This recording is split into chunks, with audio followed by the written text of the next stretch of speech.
Regaindi kwase baba bishop. Abule kutara kwana kuita mavhari wakunzi. Ndakumutsa shoko raMwari randaona kuti ungatya kurisumudza kwarasiri. Chakwazisa nekutungamirira. Ndaswedza muswere kutapira. Tichitarisira kuti bishop anosvika pakati pedu. Regaindi kwase vafundisi vavhangeri.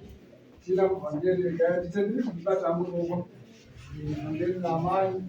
Tina Shaman. Masekitari gaido kwase. Kana chairman gaido kwase. Vanhu vakabata masaisa. Vanosedzera rusengo vanhu vakabata zvoka masaisa. Ndichatangira pamukomana Jesu. Ngadzisa mudzane zvaakawira panyika. Tese tazvizwa. Amen. Maibhiri vari kuwawadza. Ndinoda kuti vandiimbire kuti kana wawana Jesu wakwana nezvinhu zvose. Kana wawana Jesu wakwana nezvinhu zvose. Kuti ndogera ndoda kutaura igone kuzvikana kuti mukomana atanga ataura nyaya yaJesu. Zvaakafira. So, Jesu anokwana nezvinhu zvose. Amen.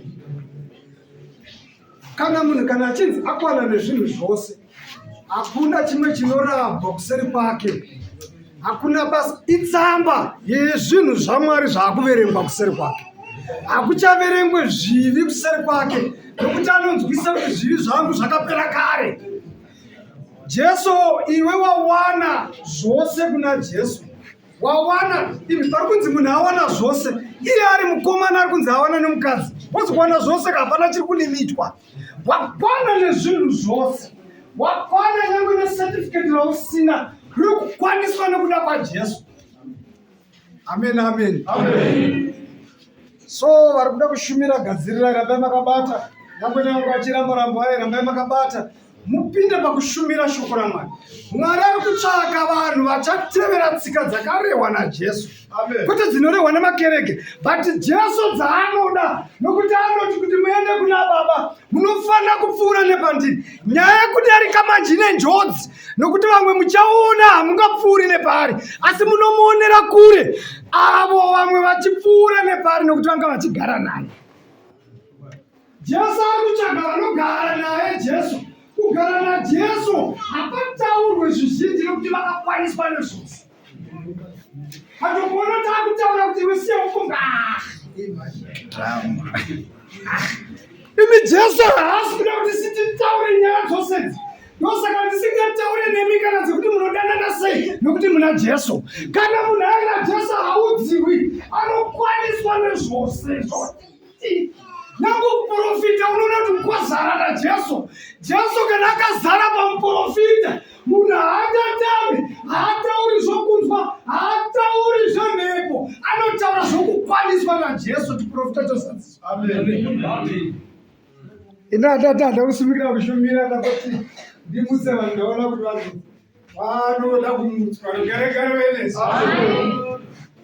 Mutswa ine shoko raJesu. Amen. So muchaona kuti kana Jesu ari pakati pedu, hatiudzwa matinoperera, ziso haringaudzwe migamu, nokuti kereke inotozviziva kuti naJesu. So muchaona kuti chana matakachara kudai, munofunga kuti Baba vanitarira kuchiva. Izvo ndazadzwa naJesu, ndakwaniswa nazvose. Ina hatichina zvaakutaira. So munovatana mavakatarira kudai, mutaraunda yakatarira tichona munhu. Hatini ndakazadzwa naJesu, hatina hangu zvokumupa, ndikutodai Mwari vamunzwira ngoni. Jesu akazadza pamunhu, hazvitsvagwi, haitsvagwe kereke. Sumuka musika. Sumuka. Ane zvose zvakanyorwa zvokuti kereke izikanwe. Asi zvakaishaya Jesu zvinoshaya chaiwo. Chiregai ndichinyatsofamba napo. Jesu achiuya achiverwa pamutanda paya pariwa nemukomana wedu.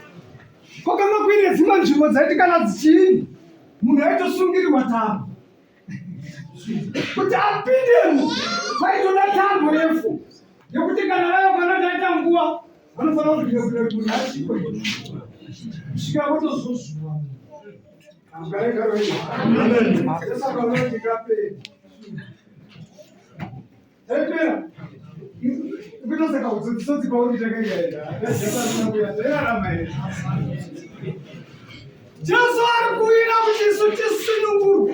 So munhu akazwisisa nyaya yaJesu haachararami achiramba akatanga pamurayiro. Ari kutarisa pana Jesu. Jesu wacho nokuti ndiye anozadzisa murayiro. So kana Jesu ari murayiro kwakuti munhu ana